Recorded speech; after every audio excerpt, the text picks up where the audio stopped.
Pai do Senhor, irmãos, vamos abrir as nossas Bíblias em Lucas, capítulo 16.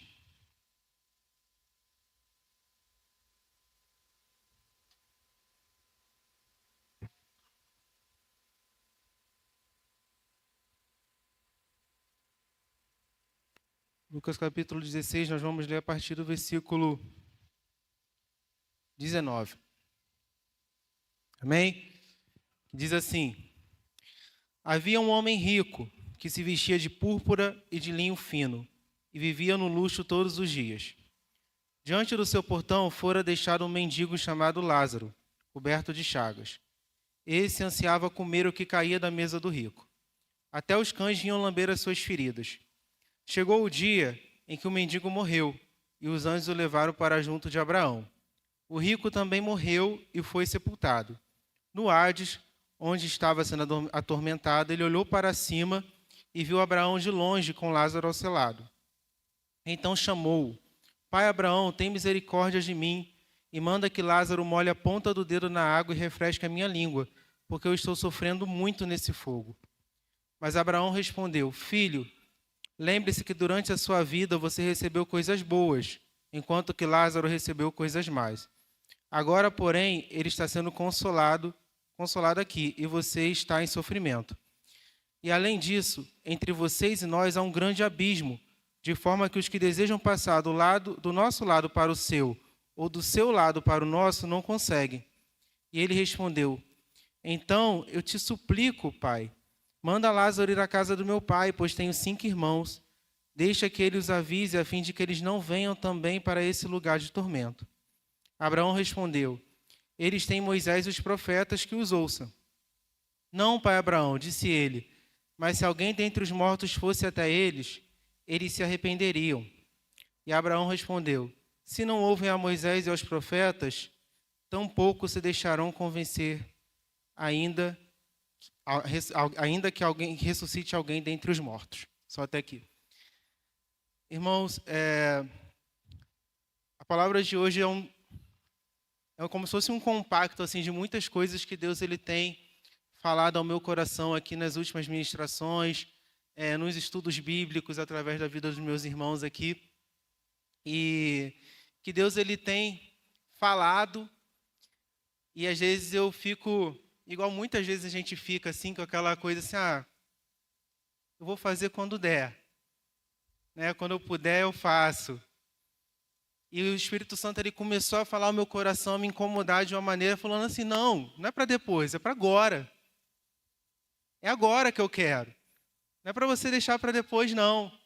Sabe, eu estava lendo essa palavra aqui, essa parábola, e Deus começou ali a saltar alguns ensinamentos para a minha vida. E eu senti de compartilhar hoje com vocês.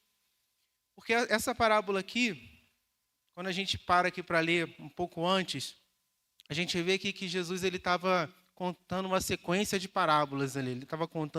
Ele contou a parábola do grande banquete, da ovelha perdida, do filho pródigo, do administrador astuto, e ele para essa sequência justamente nessa parábola aqui.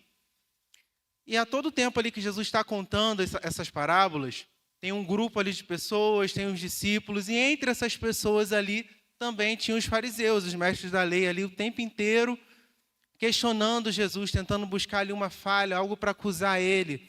Eles estavam ali também a todo tempo criticando Jesus por ele estar ali no meio dos pecadores, e também estava ali zombando dele.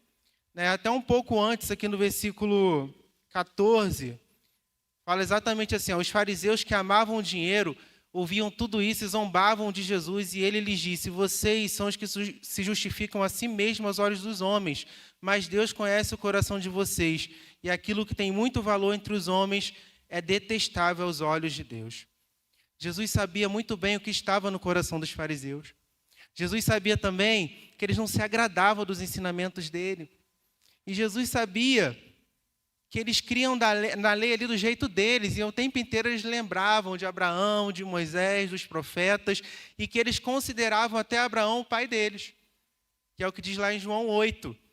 Eles falam: Abraão é o nosso pai. Eles falam exatamente com essas palavras.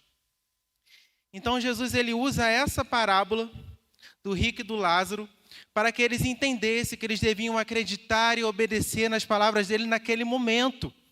Então ele colocou ali 3 personagens. Ele colocou o rico, que representava os fariseus, colocou Lázaro, que representava os gentios e aqueles pecadores que viessem a crer em Jesus, e colocou Abraão, que eles consideravam tanto o pai deles, para que eles ouvissem umas verdades da própria boca dele. Então a gente vê aqui que essa parábola, talvez a gente lendo aqui agora, vocês lendo aqui comigo, Deus já falou com vocês de uma maneira diferente, porque ela é uma parábola muito rica. Tem muita coisa aqui que Deus ele fala com a gente quando a gente lê. Então essa parábola ela fala ali do nosso destino, né? Após a morte, ela fala sobre amor ao próximo, mas a conclusão dessa parábola aqui é exatamente essa, de que nós devemos dar foco às palavras de Jesus, e os fariseus eles não davam ouvidos à palavra de Jesus, eles desprezavam aquilo que Jesus ensinava. E lá no versículo 31 ele fecha justamente falando isso. Se eles não ouvem, mesmo que alguém ressuscite, eles vão continuar não ouvindo, né? Então Jesus ele queria trazer à tona essa necessidade de que os fariseus ouvissem a palavra dele, que eles pudessem obedecer, porque ele era o único caminho. E que se eles não acreditassem e não obedecessem, teria um momento que eles não poderiam voltar atrás. E é exatamente sobre isso que eu quero falar, eu quero usar essa parábola nessa noite. Essa parábola que é uma comparação ou uma analogia que Jesus ali usava para trazer alguns ensinamentos de uma maneira simplificada, para falar sobre algumas coisas que a gente não pode deixar para amanhã, sobre coisas que nós não podemos postergar, porque vai chegar um tempo que nós não poderemos voltar atrás. Então não deixe para amanhã aquilo que você deve fazer hoje, ou aquilo que você pode fazer hoje. Então, interessante, gente, é que essa parábola, ela começa falando de um passado. Ela começa falando do passado do rico e do passado de Lázaro. Então ela fala, havia um homem rico. E também fala que fora deixado um mendigo no portão daquele rico. Então ela fala que o rico, ele vivia uma vida de luxo todos os dias. E que Lázaro, ali o mendigo, ele vivia do que caía da mesa do rico, e ficava lá no portão daquele rico. Depois que fala desse passado, começa a falar da morte deles. E aí fala, então chegou o dia que o mendigo morreu e os anjos o levaram. E quando eu comecei a ler isso aqui, veio logo aquele sentimento, mas já era esperado, né? Porque ele estava doente, ele estava com fome e ele morreu primeiro. Sendo que a palavra já vem logo depois. E o rico morreu também. Então nessa hora aqui, Jesus iguala os dois.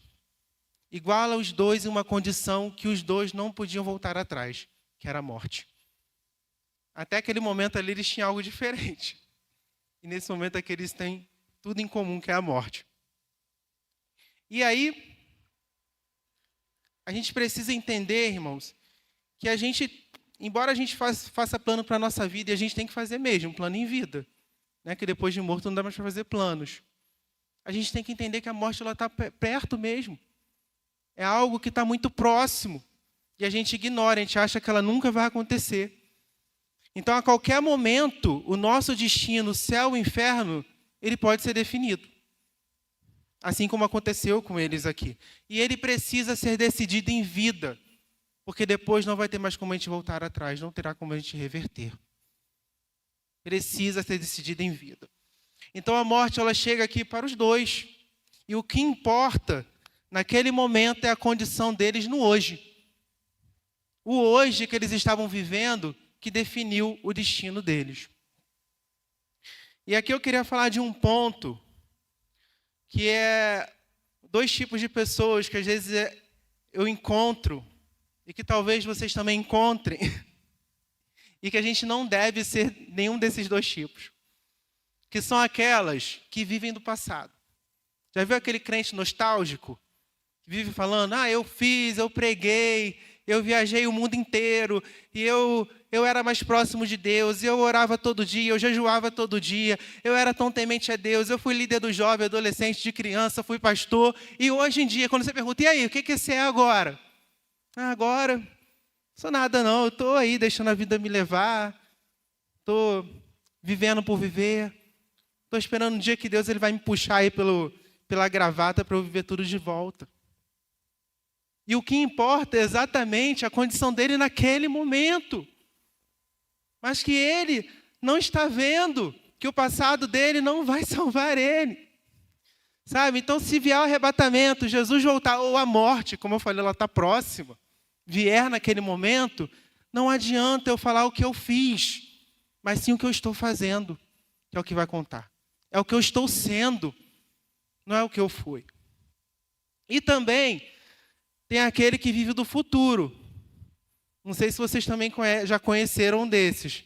Que você chega para a pessoa para pregar ali a palavra, fala assim, trouxe aqui a palavra, volta para Jesus, ele está com a vida totalmente distante de Deus, mas ele fala com todo orgulho, mas Deus tem uma promessa na minha vida, Deus tem um chamado, Deus ele tem uma grande obra na minha vida. Mas aí, meu filho, o que você está fazendo agora? Nada, estou totalmente distante. Então não vai ser o teu chamado, a grande obra que Deus tem na tua vida que vai te salvar se ele chegar agora. Então, tem gente que vive assim. Eu lembrei muito do povo de Israel, que aquela promessa da terra prometida foi para toda a geração. Mas só quem obedeceu, que foi Josué e Caleb, que entraram na terra prometida. Então não adianta eu viver de promessa. Eu tenho que viver daquilo que eu tenho hoje para Deus. Então eu preciso obedecer Ele hoje. Então a gente não tem, gente, bônus de passado nem de futuro na nossa vida com Deus para a eternidade. O que importa é o que a gente está vivendo hoje, se nós estamos caminhando com Ele hoje, sim ou não. É isso que vai definir. Então a gente vê aqui que esses dois personagens, eles tiveram destinos diferentes. Lázaro foi levado pelos anjos para junto de Abraão, e o rico para o Hades, que era um lugar de tormento. E a partir desse momento aqui, da morte deles e do lugar que eles foram levados, a gente não ouve mais Lázaro interagindo nessa história.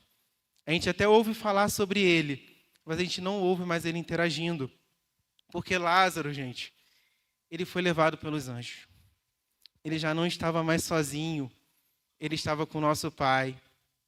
Ele estava tendo o consolo dele, que é aquilo que todos nós esperamos.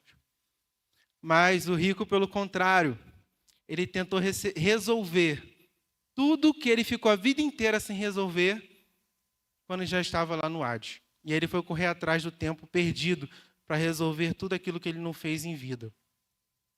E aí a gente vê que a primeira atitude do rico, quando ele caiu lá no Hades, foi olhar para cima. Se você ler aí o versículo 23, você vai ver. A primeira atitude dele foi olhar para cima. E quando eu li esse versículo, Deus falou comigo tremendamente sobre eu focar os meus olhos em Deus e sobre nós focarmos os nossos olhos em Deus, olhar para cima, olhar para o alto, olhar de onde vem o nosso socorro. O quanto antes. Ele olhou para cima, só que não tinha mais jeito. Se ele tivesse olhado antes, ele não estaria nem no Hades. Mas ele olhou, já estava no Hades, então assim, não tinha mais o que ser feito. Então, às vezes, a gente foca o nosso olhar, ou dá prioridade para aquilo que realmente não é o que é o mais importante. Nós focamos para as coisas terrenas. Nós focamos primeiro, talvez, para a nossa vida pessoal, ou para o nosso trabalho. Nós fazemos planos com tantas coisas, mas deixamos de fazer planos com Deus. Sabe? O plano de quanto mais eu vou orar, de quanto mais eu vou buscar algo de Deus na minha vida, o quanto que eu vou ler a Bíblia. Alguém já parou para pensar o quão importante é a gente fazer esse tipo de plano? Sabe, mas não, a gente faz plano com tudo. Tudo. Mas planos com Deus vai sempre ficando para quando der. Então a gente dá o nosso melhor em tanta coisa. Em tanta coisa a gente dá o nosso suor, mas para Deus é o se der. É o se der tempo, se eu puder, se sobrar um tempo. E aí a gente pega aquele excesso de ocupação, porque a gente quer dar conta de tudo, a gente acha que tem que dar conta de tudo, e no final de tudo nós estamos esgotados e decepcionados. Esgotados porque a gente está cansado demais e decepcionado porque pegamos tudo para fazer e não conseguimos dar conta de tudo aquilo que nós pegamos. E não significa que a gente não tenha que se cuidar.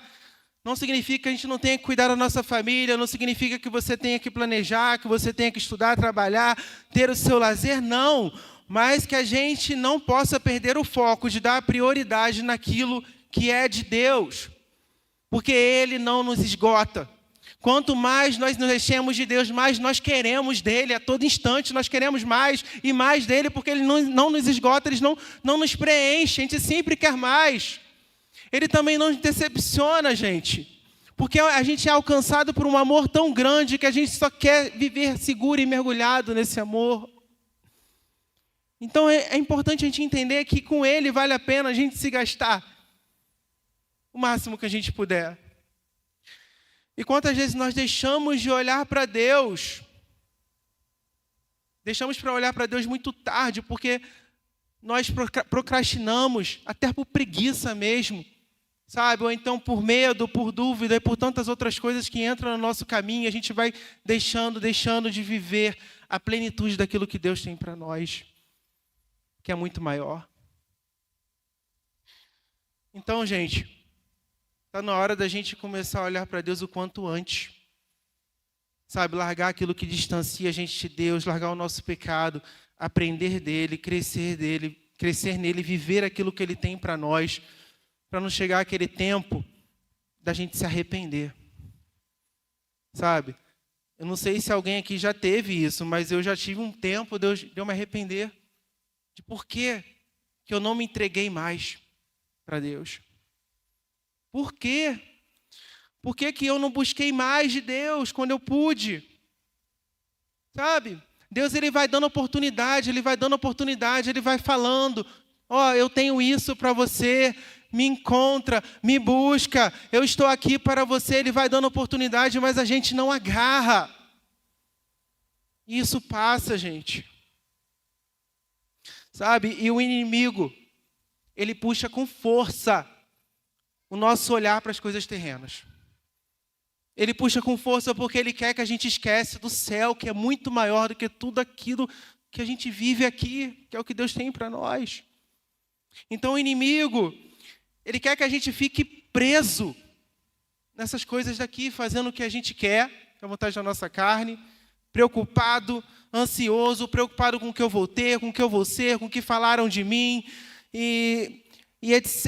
E a gente fica na nossa cabeça pensando nas coisas daqui e aos poucos, tudo daqui da terra vai preenchendo e a gente vai esquecendo das coisas do alto, que são as coisas mais importantes que Deus tem para nós. Então, que a gente possa obedecer. Quando a gente busca as coisas do alto, a gente obedece e vive a vontade de Deus para nós. E aí, como o pastor estava falando hoje aqui, nós também seremos atacados. E nós também teremos lutas e provações que todo cristão tem. E o mais duro que essas lutas e essas provações trazem para a vida de um cristão é fazer ele ficar olhando para o chão. Então tem muito crente olhando para o chão. E Deus, Ele não quer que a gente olhe para o chão, Ele quer que a gente olhe para o alto, Ele quer que a gente olhe para Ele, Ele quer que a gente saiba que Ele está no controle da nossa vida, que Ele não perdeu o controle e que Ele continua cuidando de cada um de nós. Então Deus, Ele quer que nós olhemos para cima, olhamos para Ele, porque Ele está no controle. E quando nós olhamos e focamos em Deus, nós passamos, nessa troca de olhares, nós passamos a viver a transformação de Deus na nossa vida, porque a gente passa a olhar não só a nossa vida, mas tudo ao nosso redor pelo olhar de Deus. Pelo menos um pouco, né, gente? E a gente passa a olhar para aquilo que realmente importa e a gente olha para nós e fala, isso aqui eu preciso mudar. Isso aqui está errado. Isso aqui precisa sair da minha vida. Isso aqui não é de Deus. E você olha também para o externo, sabe? Onde ninguém vê cura. Oh, meu Deus, não tem jeito. Tem jeito sim, porque eu creio num Deus que cura.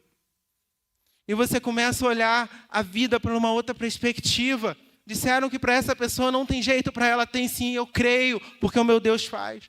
Para isso não existe perdão sim, porque eu creio num Deus que ama. Nós passamos a viver a vida pela perspectiva de Deus. E continuando aqui, no versículo 24, a gente vê que o rico,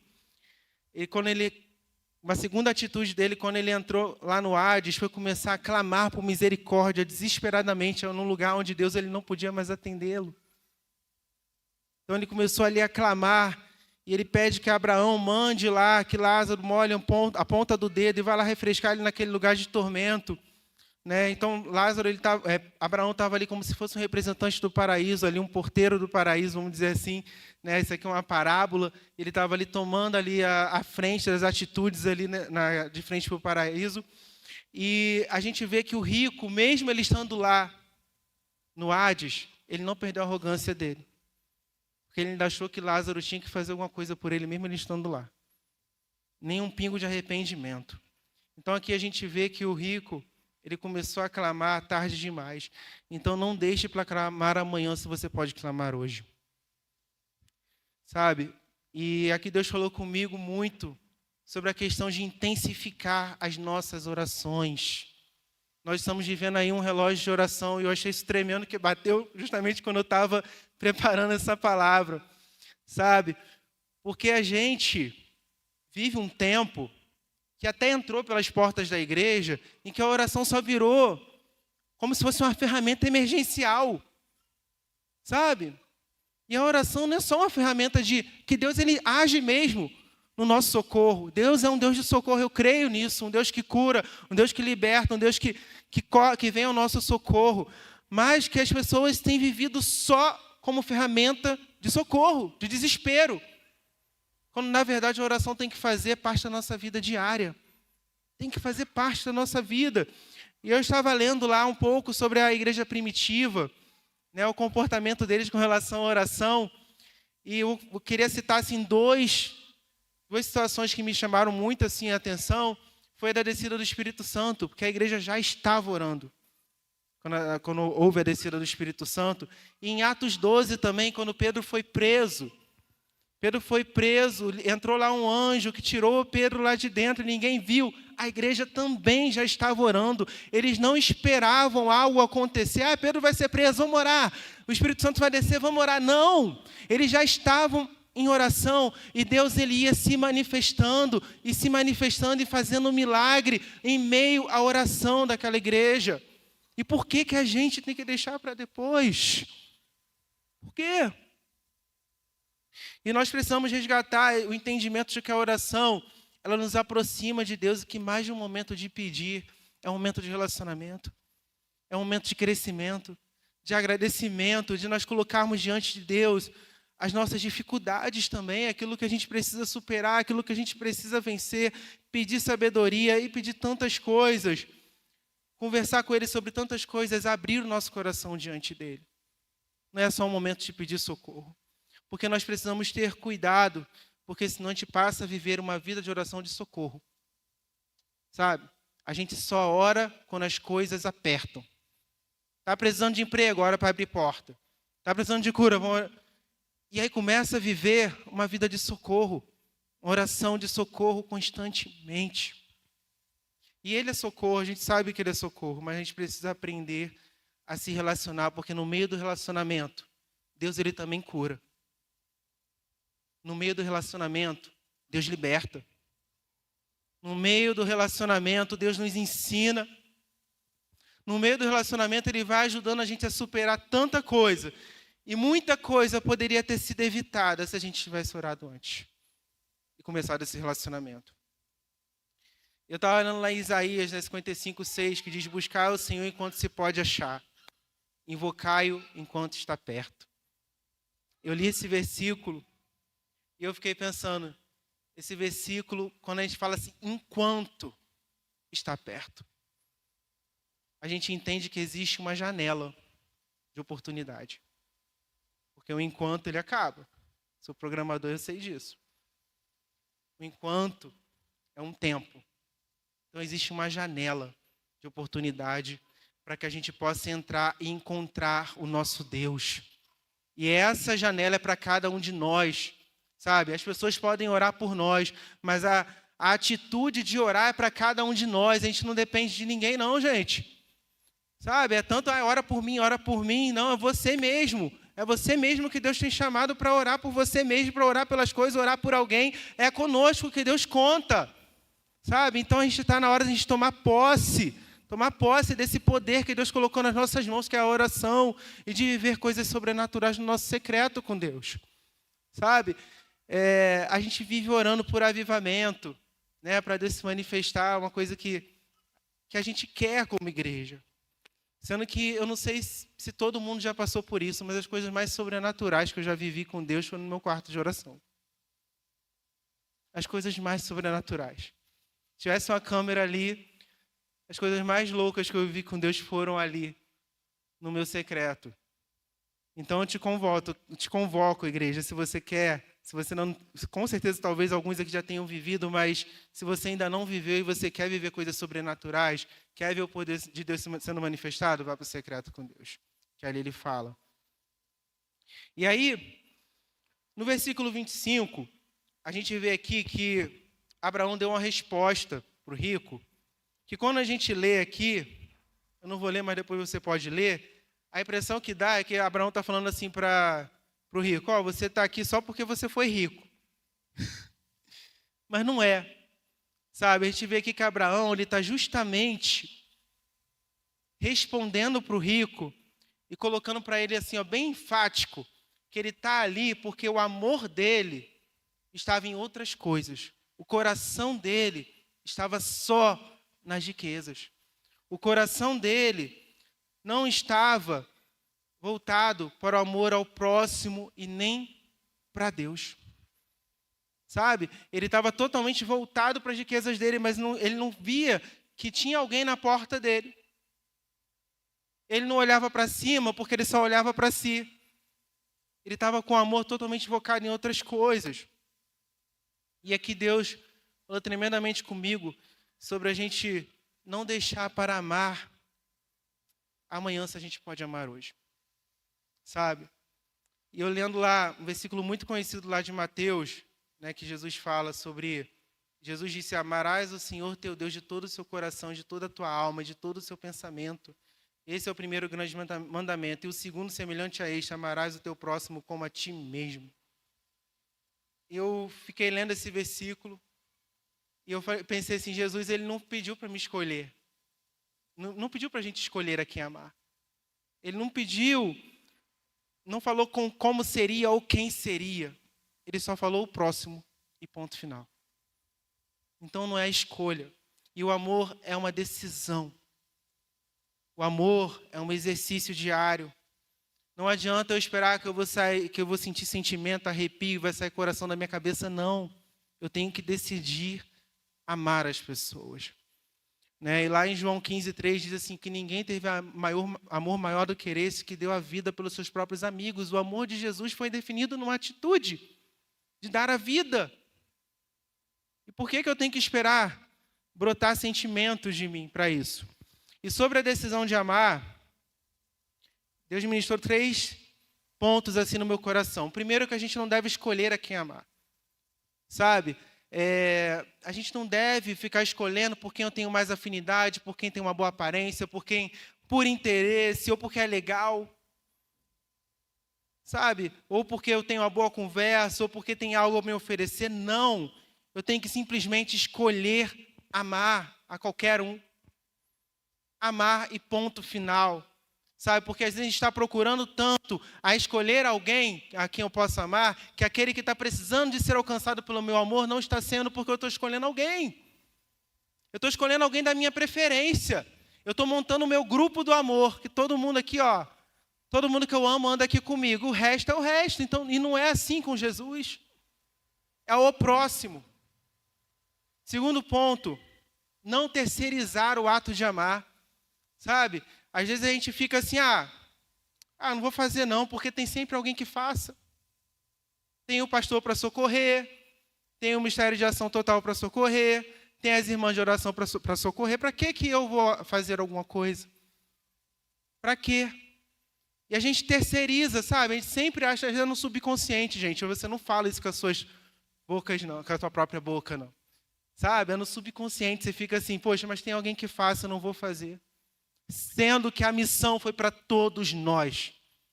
Essa missão foi dada a todos nós. Não é para a gente ficar esperando alguém fazer. E uma outra coisa é quando a gente começa a viver dentro de um individualismo, sabe? Que é um individualismo que tem se alastrado aí pela sociedade, sabe? Onde todo mundo cuida só de si.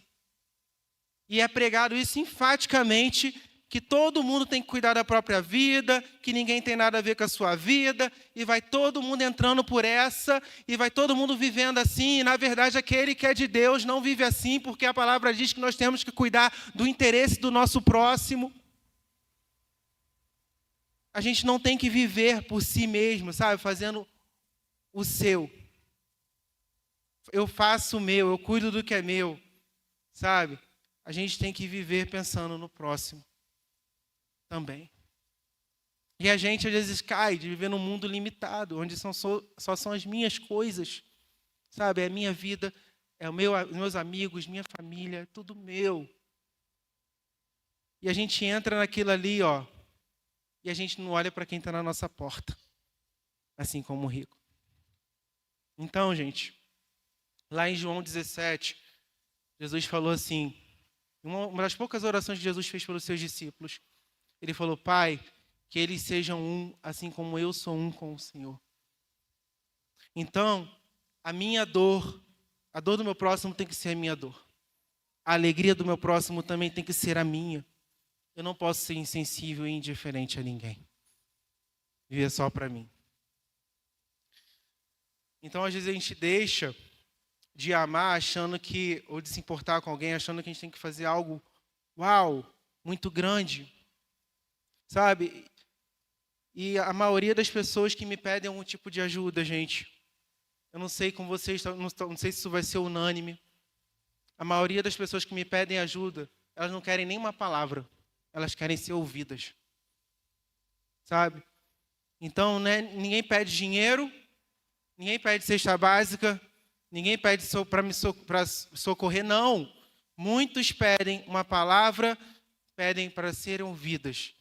E às vezes a gente tem que estar só disposto a isso, que é isso que alguém precisa, e a gente tem para dar, sabe? Então é tempo da gente sair daquilo que nos limita a amar e quebrar dentro de nós isso que impede da gente amar alguém.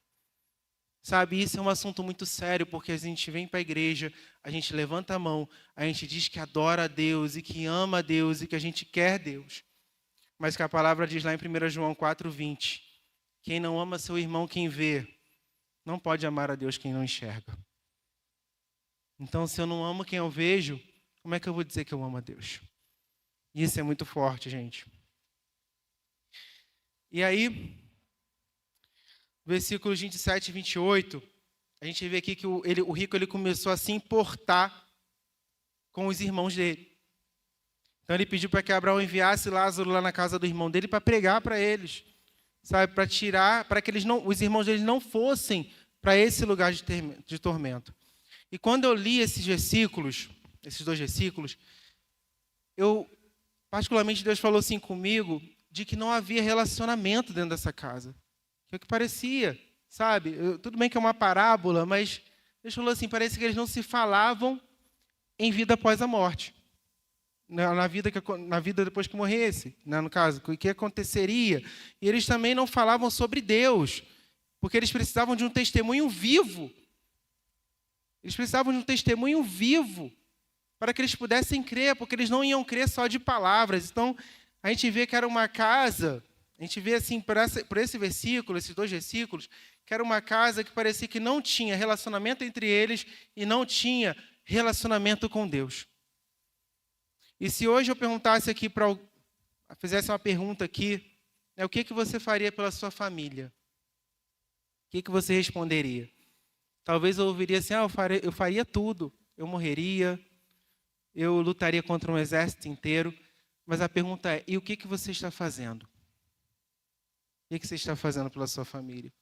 E nós temos vivido tempos exatamente assim, irmãos, dentro da nossa casa, em que as pessoas dizem que elas fazem, que elas amam, mas são casais totalmente desconexos dentro de casa, casais que não se falam, casais que não falam dos seus sentimentos um para os outros, casais que não se conversam, que não conversam, que não trocam mais experiências, que estão distantes.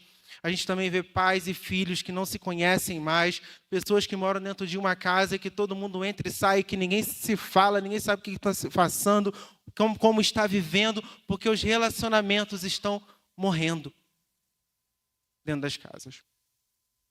E nós somos responsáveis de manter o relacionamento e manter que a palavra de Deus seja mantida e vivida dentro do nosso lar. E eu peguei um versículo aqui, que é 1 Timóteo 3,5, que diz assim: se alguém não sabe governar sua própria família, como pode cuidar da igreja de Deus? Talvez, se você já leu esse versículo na Bíblia, você sabe que ele está numa parte que fala sobre pastores e bispos. Mas eu peguei ele de propósito. Porque dentro da sua casa, quem cuida daquele rebanho é você, que é o pastor e a pastora do seu lar. Esse rebanho Deus colocou na sua mão.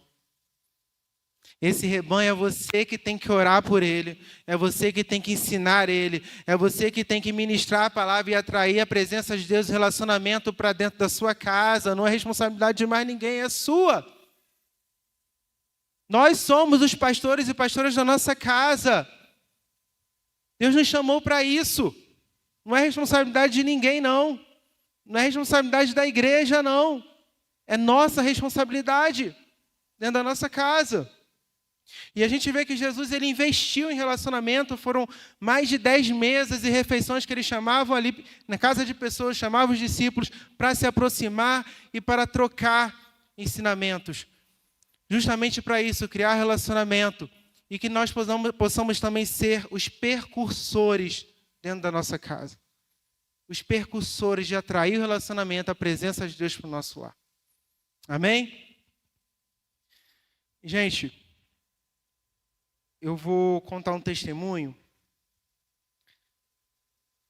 sobre uma experiência que eu vivi há um tempo atrás, que eu lembrei quando eu estava preparando essa palavra, que eu já era crente já, sabe? Eu já era crente, era uma época que eu estava namorando, eu vivia subindo monte, descendo monte, chorando, mas vivia muita vida só para mim. Era meu trabalho, era minha vida. E em determinado momento, a minha esposa tinha um primo que ele estava em câncer terminal. Ele vinha lutando contra um câncer desde os 8 anos de idade, ele já estava com 17 anos, e ele já estava em fase terminal. E aí, a minha sogra vivia me chamando para ir lá visitar ele. Pô, Richard, vai lá visitar ele, faz uma oração por ele, porque ele já estava tão amargurado, de tantos anos lutando contra aquele câncer, que ele não queria nem mais ouvir falar de Jesus. Então ela achava que uma pessoa de fora poderia fazer com que ele ouvisse. E ela ficou insistindo, e eu sempre, gente, eu sempre tinha uma coisa mais importante do que ir naquele hospital. Sempre. Sabe, era qualquer coisa substituía aquele tempo de eu ir lá no hospital. E aí, ela, depois de muita insistência, teve um dia que eu pude ir. Então, ele já passou um tempo que ele já estava conversando com as pessoas, mas quando eu cheguei lá, a mãe dele cheguei na porta do hospital, do quarto onde ele estava, e ela veio, falou, ele não está muito bem não, ele não está mais interagindo, ele não está mais se mexendo. Mas aí eu, como um bom crente, eu falei assim, pensei, vamos orar por ele, Deus vai fazer um milagre. Falei, e a gente tem que falar mesmo.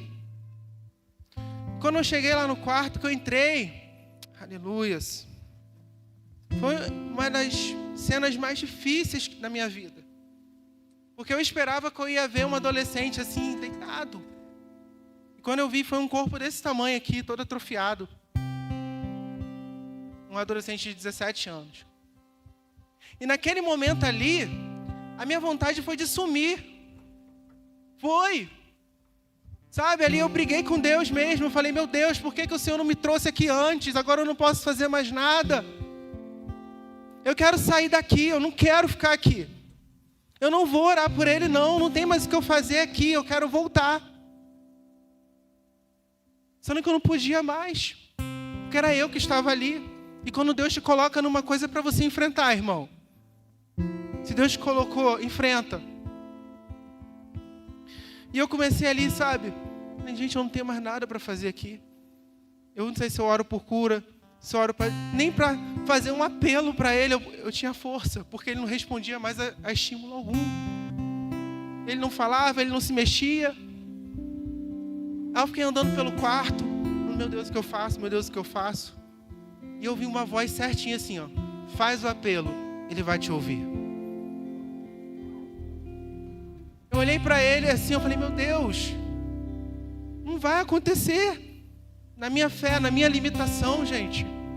Eu falei, não vai acontecer. E a voz veio de novo. Faz o apelo, ele vai te ouvir. E aí nós começamos a orar. Juntamos nós para orar. Estava eu, minha sogra do meu lado. Estava a mãe dele, que era espírita, que nem acreditava no que estava acontecendo. E na hora que a gente começou a orar, que eu segurei na mão dele assim. Gente, uma glória de Deus entrou no quarto, que ninguém sabia explicar. Nem enfermeiro, nem ninguém. A minha sogra começou a marchar falando em línguas pelo quarto inteiro. E a gente não sabia o que estava acontecendo. E a mãe dele chorava. E eu comecei a orar. E eu orando, deixando ser levado pelo Espírito naquela oração, porque chegou naquela hora ele não já sabia, nem respondia mais por mim.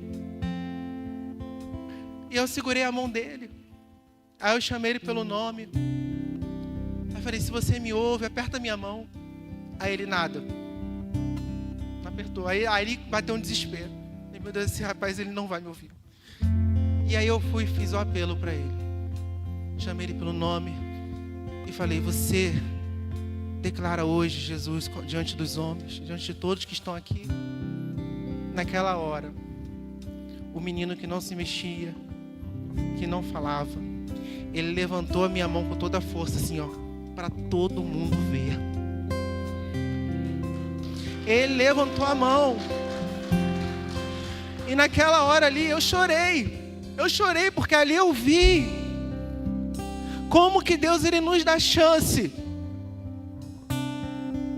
Que Deus, ele me deu uma chance para mim também. Porque eu fui negligente aquele tempo inteiro. Achando que eu não tinha que ir, que não era minha responsabilidade ir. E Deus me chamando. E Deus deu uma chance para ele também, porque 2 dias depois daquele episódio ele morreu. Se eu tivesse ficado mais 2 dias perambulando por aí, eu não sei se teria acontecido isso. Então a gente, para finalizar, a gente vê aqui que uma das últimas respostas que Abraão deu para o rico foi: se eles não creem em Moisés e nos profetas, será que eles iriam crer mesmo se alguém ressuscitasse? Às vezes a gente fica esperando um grande sinal para tomar uma atitude. A gente fica esperando um grande sinal, algo acontecer. E Deus, ele está chamando a gente hoje. Não deixe para amanhã.